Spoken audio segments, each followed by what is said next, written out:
ना रुके हैं पाँव कभी, ना रुके हैं पाँव कभी और ना ही हिम्मत हारी है। मैंने देखे हैं कहीं दौर, क्या बताऊं मैंने देखे हैं कहीं दौर और अब भी सफर जारी है। तो दोस्तों आज की इस शानदार धमाकेदार वीडियो में आपका स्वागत है। आज की इस वीडियो में बात करने आया हूं यहाँ पर मैं जो एमपी बीएड जो गवर्नमेंट का एडमिशन है वो स्टार्ट हो गया है, तो वो कब से कब तक होने वाला है, नंबर 1 पे इस पे बात करेंगे। उसके बाद में आवेदन कैसे करना है, एमपी ऑनलाइन के थ्रू कैसे आवेदन करोगे, नंबर 2 पे बात करेंगे। आयु सीमा क्या है, शैक्षणिक योग्यता क्या है, इसके बारे में भी बात करेंगे नंबर 4 पर। और नंबर 5 पर किन किन बातों का ध्यान रखना है, और सीटें इसकी काफी ज्यादा कम है, यहाँ पर बहुत ज्यादा कम है, इसलिए इस बातों का जो भी ध्यान रखना है तो पूरा हम पीडीएफ में समझेंगे। सबसे पहले चलेंगे वेबसाइट पर, क्योंकि पीडीएफ में वो जानकारी नहीं दे रखी है कौन सी कि कब से कब तक राउंड वैसे स्टार्ट हो चुके हैं। मैं आपको जो भी जानकारी रहती है वो टेलीग्राम पे सबसे पहले बताता हूं, इसलिए टेलीग्राम ज्वाइन करो। मैं बहुत बार बोलता हूं तुम, उसके बाद में क्या बताऊं मैं, बहुत सारे ऐसे स्टूडेंट हैं, मेरे भाई मेरे मित्र ऐसे हैं कि उनको भाई बात समझ में ही नहीं आती है कि भाई कितनी फीस है, क्या सब तो बता दिया, फीस फिर भी बार बार पूछेंगे आकर कि फीस क्या है, 2 ईयर की अलग अलग लगती है कि एक लगती है। उसके बाद में ये भी पूछेंगे भाई बीएड कितने सेमेस्टर का होता है, ये भी नहीं पता भाई 4 सेमेस्टर का होता है, 2 ईयर लगते हैं। क्या बताऊं मैं, इतने मंद बुद्धि बालक, क्या बता सकता हूं मैं। तो चलिए टाइम पास बंद करते हैं, बहुत सारे व्यक्ति टाइम पास करते रहते हैं, टाइम पास बंद करते हैं और चलते हैं डायरेक्ट यहाँ पर राउंड देखते हैं कि कब से कब तक चलने वाला है पहला राउंड हमारा।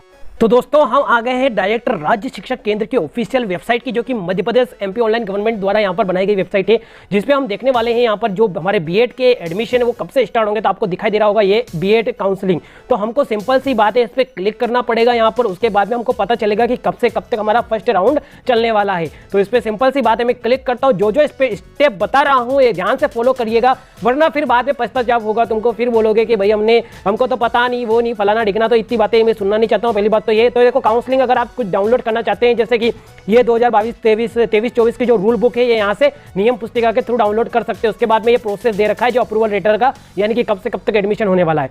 जो आपको रूल बुक है वो मैंने वैसे टेलीग्राम पर अपलोड कर दी थी कल ही, क्योंकि इसका सर्वर डाउन था, उससे पहले ही मैंने डाउनलोड कर ली थी। अब देखो रजिस्ट्रेशन फॉर्म, यानी कि आपका जो फर्स्ट राउंड है उसका रजिस्ट्रेशन चलने वाला है 5 से 11 तक, कब से कब तक 5 से 11 तक, जो कि स्टार्ट हो चुका है। उसके बाद में पे अनपेड रजिस्ट्रेशन चेक करना हो तो यहाँ से चेक होगा। उसके बाद में एडिट पेड रजिस्ट्रेशन फॉर्म 50 रुपये, तो इसका पैसे वगैरह लगते हैं, जो कि ऑनलाइन ही करवाएं। मैं बोल देता हूँ घर बैठ के नहीं करें, वरना फिर कमेंट करो कि हमारे फोटो में एरर आ गया, हमारा जाति प्रमाण पत्र अपडेट नहीं हो रहा, हमारा फलाना अपडेट नहीं हो रहा। तो ये भी बोल देता हूँ कि आप एमपी ऑनलाइन पे जाइए, अच्छी एमपी ऑनलाइन पे जाइए। एमपी ऑनलाइन पे नहीं, जो अच्छे से काम करता आ रहा है पिछले कहीं सालों से, 5-6 सालों से अच्छी तरह से काम कर रहा है, उसकी दुकान पे जाइए अच्छे से, वो अच्छे से आपका यहाँ पर सेवा करेगा। तो चॉइस फिलिंग, यानी कि फर्स्ट राउंड चॉइस फिलिंग कब से, 5 से 11 तक। उसके बाद में रजिस्ट्रेशन कलेक्शन कब से कब तक, यानी कि 5 से 12 तक। उसके बाद में अन्य बातें जो होगी वो बाद में आएगी। ये रूल बुक देख सकते हो आप, बाकी जो 22-23 का रूल बुक था। उसके बाद में जो भी त्रुटि वगैरह थी, चेंजेस देखो यहाँ पर, त्रुटि सुधार 5 से 11 के बीच में।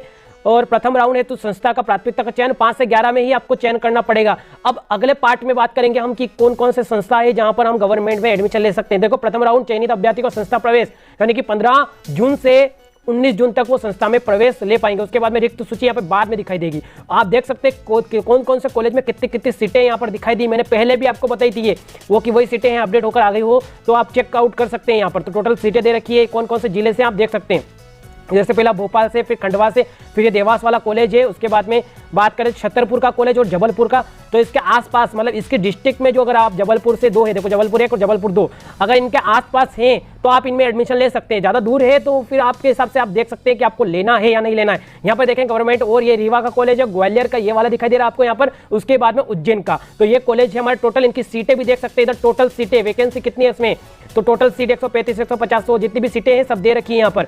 अब चलते हैं हम रूल बुक पर, और कौन कौन से डॉक्यूमेंट है, आयु सीमा क्या है, क्या मांगा गया, हमारा जो शैक्षणिक योग्यता है वो क्या है। तो डायरेक्ट चलते हैं पीडीएफ पर और उस पर समझेंगे। तो सिंपल सी बात है, अगर आप डाउनलोड करना चाहें तो यहाँ पे डाउनलोड कर सकते हैं। ये वाला जो दिखाई दे रहा है आपको ऊपर का रूल बुक नियम पुस्तिका, इस पर क्लिक करेंगे डाउनलोड हो जाएगा।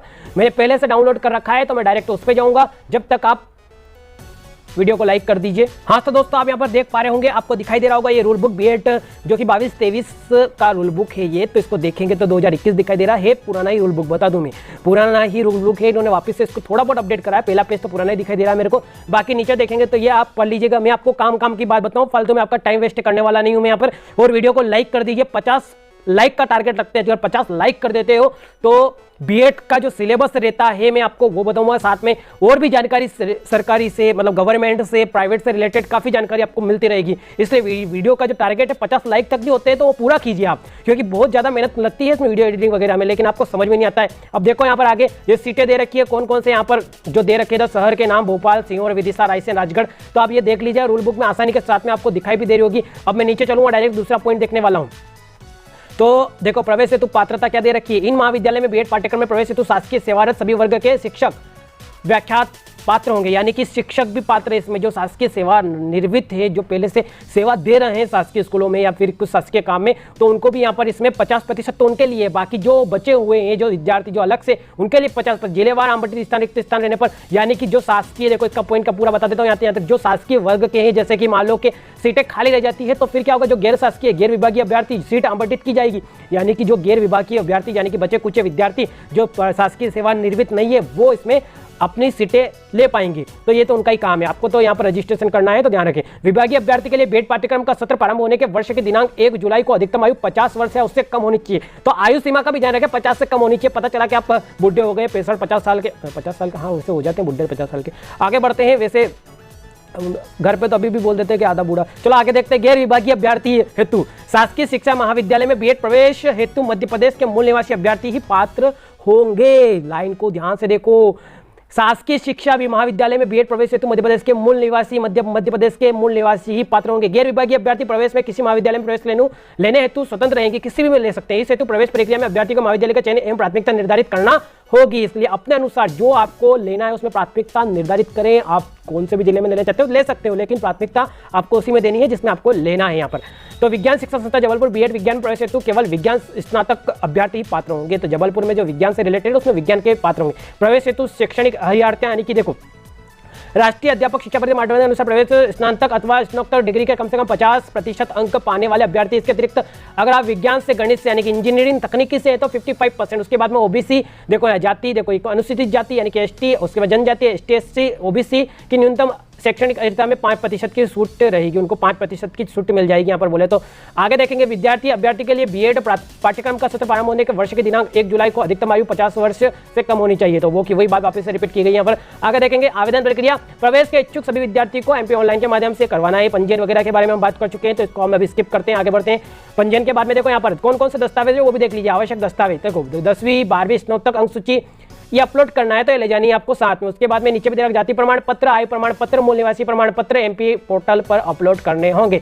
पंजीयन देखो, उसके बाद में एसएमएस के द्वारा जानकारी प्राप्त होगी, तो मोबाइल भी होना चाहिए साथ में, खुद का मोबाइल होना चाहिए, खुद का आधार कार्ड होना चाहिए, उसमें आधार कार्ड में अपना खुद का मोबाइल नंबर अपडेट होना चाहिए। पता चला कि पिताजी का लेके जा रहे हैं और फिर बार बार पिताजी को फोन कर रहे हैं कि भाई हमको फोन लगा के, वो आपको जानकारी दिखा के देखेंगे हम। तो सीट आवंटन, आपको फिर सीट मिलेगी यहाँ पर, उसके देखो यहाँ पर प्रतिशत दे रखा है, ये क्या दे रखा है, गैर विभागीय अभ्यर्थी की सीट आवंटन मध्य प्रदेश आरक्षण संबंधी सभी नियमों के आधार पर किया जाएगा, ये आरक्षण नियमानुसार रहेगा, तो ये आरक्षण के अनुसार आपको सीट मिलेगी।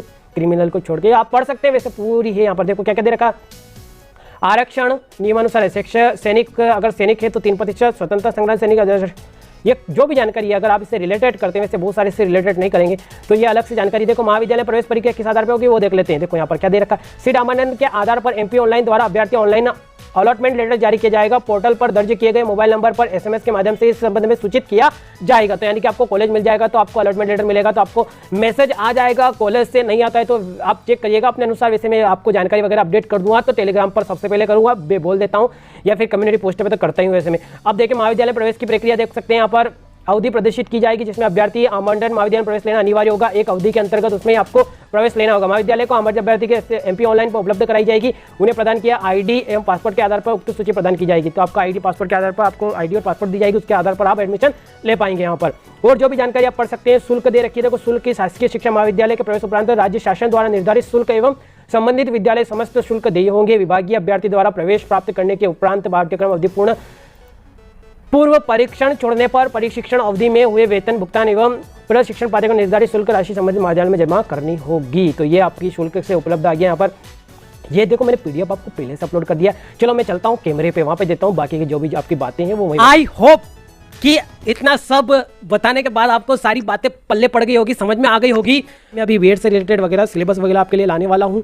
और बात करें फर्स्ट सेमेस्टर, सेकेंड सेमेस्टर और थर्ड फोर्थ सेमेस्टर में जो सिलेबस रहेगा वो भी बताऊँगा मैं आपको, और बहुत सारी ऐसी चीज़ें जो फ्री में मटेरियल के रूप में मैं आपको प्रोवाइड करने वाला हूँ। और हाँ, एक दूसरों की कमेंट बॉक्स में हेल्प भी कर दीजिएगा, है ना, अच्छे विद्यार्थी छात्र अध्यापक होने के लिए, क्योंकि एक छात्र अध्यापक एक दूसरे की हेल्प करता है ना, क्योंकि अभी आप बीएड कर रहे हैं तो एक दूसरे की हेल्प करिए, बहुत फ़ायदा होगा आपको इससे। मैं बहुत बात करता हूँ, लेकिन चलो आज की वीडियो को छोड़ते समाप्त करते हैं, फिर मिलेंगे अगली वीडियो में किसी और जानकारी के साथ में। Bye bye.